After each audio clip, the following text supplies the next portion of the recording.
Hello, everybody. Welcome to another Light Up Charlotte podcast. I'm Juliana Livano, and today we're talking all the things friendship, the one that lift us, challenges, and sometimes far away. How do we keep all the real ones close and let go the ones that don't serve us anymore? So we're going to be making space for new connections because this episode is all about celebrating the friendships that light up our lives. So stay tuned. Don't go anywhere.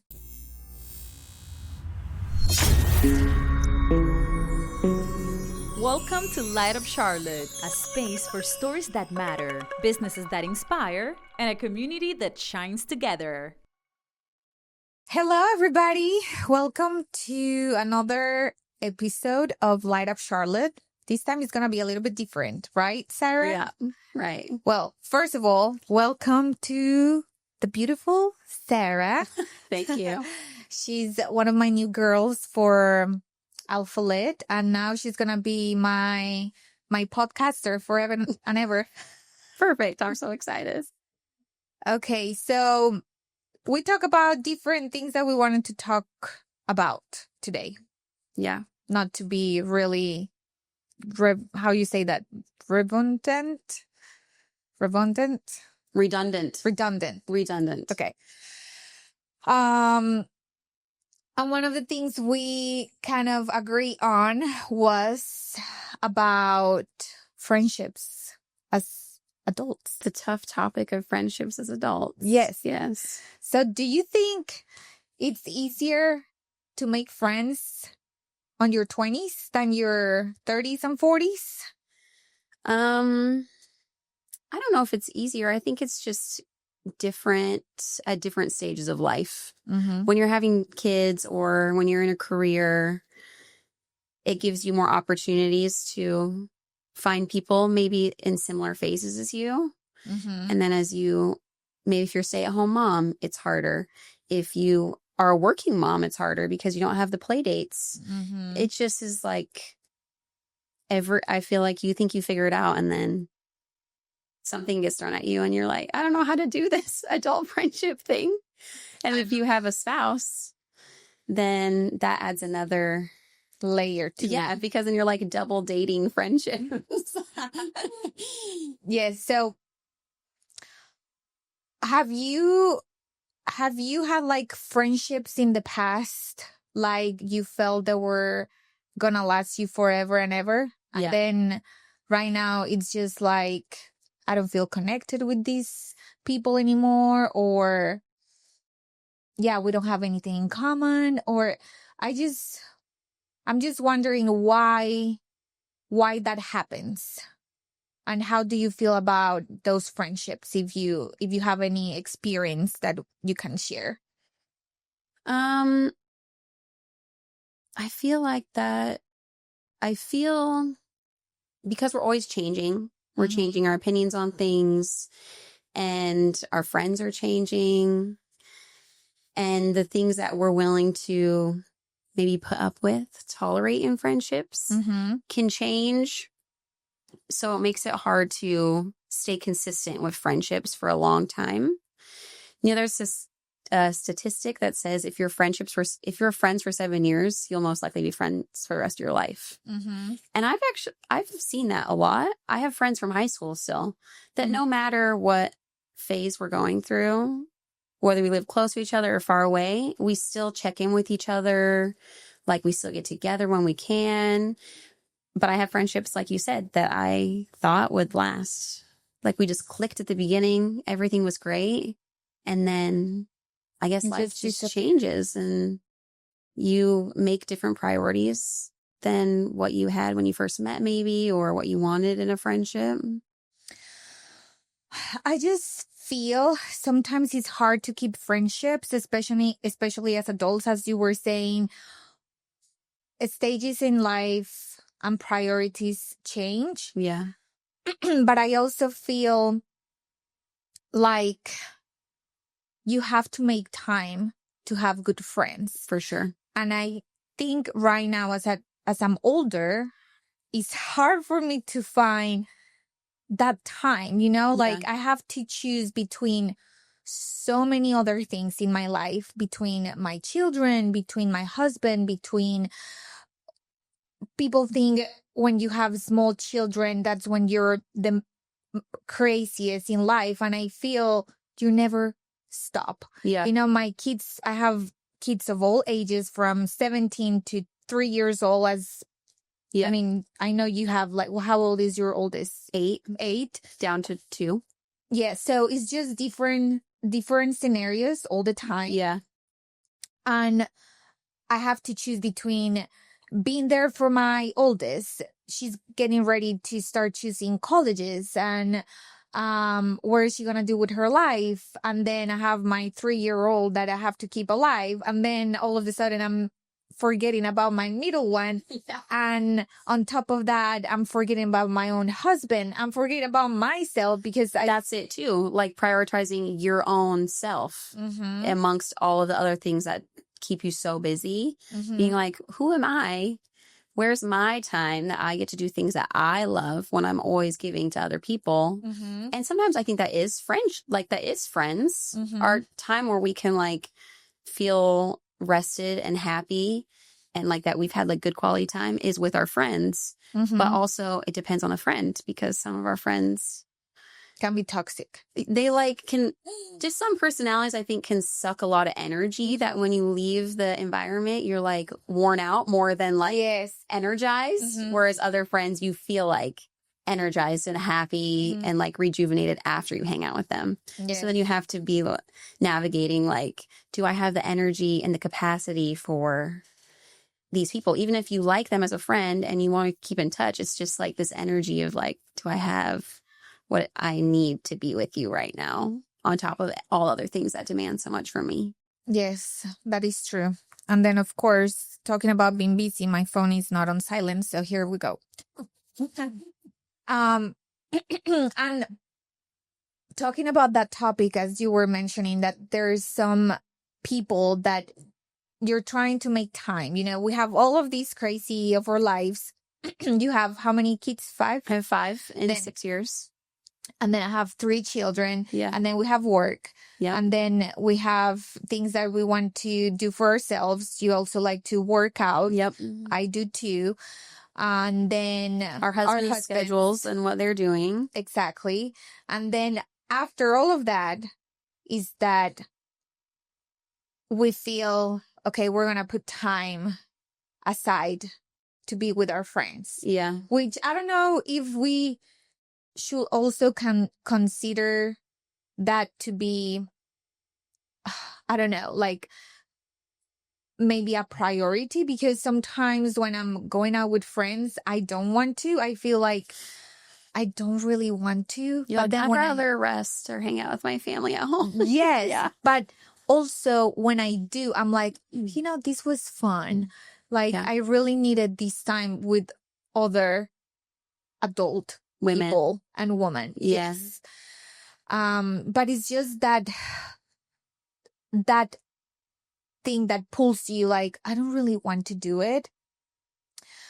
It's hard to leave that space of I don't really want to go out. But once you do, you're like, oh, this was fun. It was. I had a lot of fun. But also I know I don't know where I've heard it online about different types of friends. And it describes friends as one being as a cactus friend and then the other one being as a bonsai friend. So which one do you think it's between the bonsai and the cactus? Which friend would I rather hang out with? Yes. Well, probably the bonsai, but sometimes I think I'm the cactus. Okay, well, you might feel because the cactus may pinch you or whatever. Well, actually, it's better to have cactus friends than a bonsai. And I will say the story was saying about a cactus friend goes to maybe your high school friends, no matter how long you don't talk to, they don't judge you. You know, they don't be like, hey, you haven't called me. Why haven't you called me? You never hang out with me. You're always busy. You never have time for me. So it's just like having another relationship that you have to continuously nurture. Like you have to reassure them, like, I'm still your friend. I care about you. I think about you. Yeah. And then it's just like a bonsai. You know, a bonsai, you cannot leave it by itself. Yeah. Because it dies. You know, it's just you constantly have to be there, like watering the plant, making sure the sun, making sure everything is right for the bonsai not to really die. But the cactus, you have to water it, but it's like consistent. It's just there. Yeah. And it's not, it doesn't really need much from you, and still there. Yeah. And nothing changes. Which I think is the difference of relationships in 20s versus 30s. In your 20s, you're just like trying to figure out who you are, what you want in life. But in your 30s, you're more usually more sure of yourself and more sure of like your relationships. Yes. So in your 20s, you need more reassurance of like, oh, they love me, they think of me, like they want to hang out. And then as you get older, you're like, life happens, and they can know that I love them, think about them, we're still friends, even though I have 1,000 things on my list to do all the time. So friendship, they're so tough. It is hard. Do you also feel it's harder or easier for us as women to make friends than men, or the opposite? Oh, for sure. I think way easier for women. I think women need people that like support them, are there for them outside of their spouse or their partner. Like my husband has friends from high school. Most of his friends are high school friends. Oh, wow. And I don't think he's made any good, like strong connection friends since high school or maybe college. He has some good college friends, but friends that he can call and like lean on that he met a year ago. Or I have friends I consider best friends that I've met in the last year. Oh, wow. You know? Yes. And so, but for him, he says he doesn't need that. When I asked him, like, you should find someone to go golfing with. You should. He's like, meh, why? Yes. He's like, I'm good. He's happy always to hang out with people and go out and have fun with coworkers or have a couple's dinner or invite people over. But he's never pursuing friendships. Or I feel like women are always like, oh, we clicked. Oh, we should get together. Let's have a play date. Let's go out for coffee. Just different like ways to connect with their friends as opposed to men. What do you think? Yes, I think that too. And I also feel we as women, we're always doing something. We're always creating things just to hang out. I was I was listening to this comedy show the other day, and it was this guy that was saying, women create a retreat or any type of event and it's sold out. Like, oh, we're creating these to hang out and have a spa day with the girls. Yes, sold out. Yes. And then he was like, just think about all men retreat, how long it will take for these to find 30 guys out to go do. Yeah. And he was like, it takes forever. And do you know the reason why? And he was like, because a men's retreat is nothing fun without a woman. We're gonna be having no food. We're gonna be probably sleeping in like a tent with no like pillows and blankets. We're gonna be miserable. We're gonna be just like, what is going on with our lives? We don't know how to pack. Like, it was just so funny. Of course, there are men that are really capable of a lot of things and organized and all of that. But it was just funny to hear that, because I think it is true. I've never heard an only men retreat for like, we're just doing this for men to feel connected and empowered and power. So you just, let's go to the spot. They'll be like, no, thank you. Feel like we could go golf for 7 hours and not talk to each other. And there you go. We're good. Exactly. It's just nothing about, we're more about the fun and making connections and learning something. I don't know. Yes. I just feel we're just so different than men. Yeah. Than men. I was also going to touch base on how important it is for you now that you're older, friendships, to have a friendship. Do you think if you don't have those best friends that you met 1 year ago, it will be okay, or you will feel, oh, yeah, someone left the phone on not silence. It's okay. That's hilarious. But going back to my... What were you saying now? Backstage people. Do you feel like friendships like have the same priority now as they did? Yeah, like do you feel they're important for you, or you will be okay with not having like that type of bestie, close friend? Yes. Actually, going into 2025, one of my goals, desires, I don't know, was to find like meaningful, deep friendships. Because I've changed a lot in my 20s, into my 30s. How is that?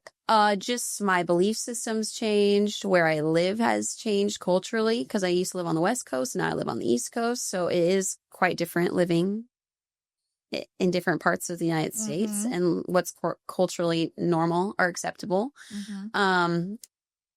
Maybe my political stances have changed, just evolved over time like they do for most people.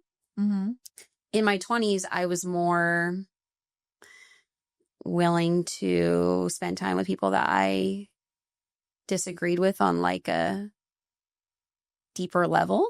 Because I'm like, oh, our kids have fun. You're a nice person. I'm not really a small talk type person, so it's hard for me to have conversations with people because I want to talk about deeper things. And people get offended easily. I don't get offended easily. I'm fine with people. I live in the gray a lot of times, but a lot of people don't live in the gray. So it's hard for me to want to be with people that make me feel better when they're like bringing up things that I'm like, you're a nice person, but you really think that? I'm like, or I saw this thing recently that said like, have your kids spend time with people whose kids are parented well. Okay. And I thought like, I hang out with my kids' friends' parents. We have play dates, we do things, and their parents will have opinions that I'm like shocked by.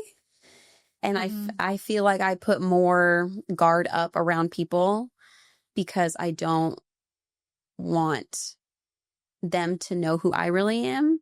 And I don't want to invest the time to know who they really are. That probably sounds bad. But is that on your 20s or that right now? Yeah. Okay. So now I'm more like, we can hang out, but like, I don't want to be a deep friend with you. I don't need this relationship to be a deep relationship. I don't need to know everything about you. You don't know everything about me. We can just have a good time and leave it as it is. If that makes sense. Yeah. As opposed to being like, oh, tell me all the things about your life and I'll tell you all the things about my life, which I did more in my 20s because it was like, oh, we're just like, we have little kids and we could be good friends. And now I'm like, I see red flags. And I think that's because I've had hard friendships in the past where I feel like I've been vulnerable and then it turns on me. And then I'm like, why did I invest all that time and energy when you were just going to use it against me? I don't know if that's ever happened to you, where you share things with people and they in turn turn around and use it against you. Yes. To like dump you in your friendship. To me, I feel I have a very strong personality. Yeah. And the issue that I've felt with friendships over the years have been because I'm always the one that says the things that everybody's thinking, but nobody wants to say them. And then let's say somebody from our friend group is doing something stupid and I'm like, why? Like, that is really mean that you're saying that, or you don't talk to me like that. And then the rest of the people are just like, he's just like that, or she's just like that, and they just stay quiet because they don't want any conflict. Yeah. With me, it's totally the opposite. It's just not about being in conflict with people. It's just about boundaries. Yeah. You know, yes, you're my friend. I understand that's your personality, but that's not nice.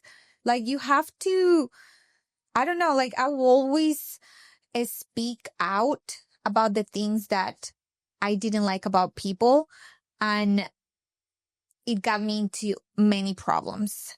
So now that I'm older, I've just learned to choose who I want to share it. And if I, how can I explain it? Like, is it worth it? Is it worth it? That's how I am too. I am the person that always says how it is, and people will be like, leave it to Sarah to say what we're all thinking.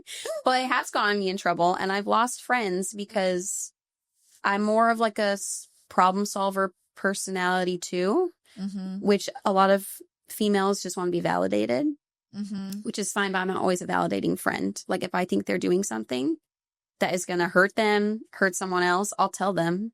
Like, I don't think you should do that. Or did you see it from the other person's perspective and then they don't like it? They're like, you don't make me feel good. You don't. And I'm like, so now I'm more, when a friend's sharing something with me, I'm more, do you want my advice? Do you just want me to listen to you? Like, what do you want in this conversation from me? So I don't overspeak because I don't want to hurt you. Like, our intention as friends is not to hurt other people. Yeah. I will happily tell you my honest opinion about the situation, or I can just sit here and listen to you and say, I'm sorry that happened. But people don't like that, especially females. They want to be like validated in their opinion, in their side of the story. My husband's more like that, which works great for us because he's the guy who's like, I'm here to listen to you, because he doesn't like conflict. But I'm like, no, this is me knowing you better, you knowing me better. This is good for our friendship. But a lot of people don't. They want it like surface level. Just be here to like make me feel good and happy all the time. But now that I'm older, like you said, you have to pick and choose. Is this worth it to bring this up or make this a big deal when it's not that big of a deal? Like, they're probably even thinking about it, or they don't care, you know? Which brings me down to just finalize our episode of, what will you say to the Sarah who was on your 20s, to the Sarah who is now? What would you say to her? Like, relating in relationship to all those friendships, or what would you change to? Or I would say it's not your job to fix people and save them. And if someone has changed and you've changed, it's not your job to save the relationship. It's okay to have people play a time in your life, a part in your life, and then to say it's okay to grow and move on without feeling like you've lost something. I don't know if that makes sense. I love like that's how I look at life a lot now, is when things come and go in life, it just played its part and you learn from it, and now it's time to learn from something else and not be so sad about the past and just move on to new things. Yeah. Well, that was perfect. Good job. That I couldn't say that better. I feel exactly the same way. I don't know. I don't know what I will say to myself on my 20s. Maybe, I don't know. It's because you look back and you're like, yeah, it was my 20s and 40s. Yes, I'm like, what it is. But I will say, I don't know, just I will not change anything, honestly. And I was listening to these podcasts yesterday about regrets. Yeah. Like, how can you, if you regret things in your life, and if you can go back and change something, if you will do it. And he was saying, well, if I change, it's like a butterfly effect. You know, if you change those things in your life that you messed up, you will probably not be the person that you are today. And I feel the same way. I will not change the times that I was vocal with the things that I said, because those things make you who you are now. Yeah, they make me. And yes, maybe as we were just talking, it will be times where I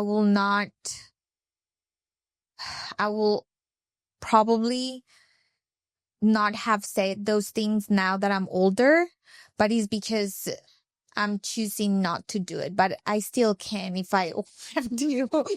It's just because I'm choosing not to do it. Yeah. Which is different. So, well, thank you. That was fun. Anybody else, if you are, just share with us in the comments. How are you feeling if you're just like us, almost on our 40s? And if you feel having friends, it's a lot harder or easier, just comment below. And don't forget to go and subscribe. See you next time. Bye-bye. Bye. Thanks for tuning in to Light Up Charlotte, where we keep the spotlight on real stories. If you loved this episode, don't forget to subscribe, leave a review, and follow us on Instagram to keep the inspiration going. Until next time, stay lit, Charlotte.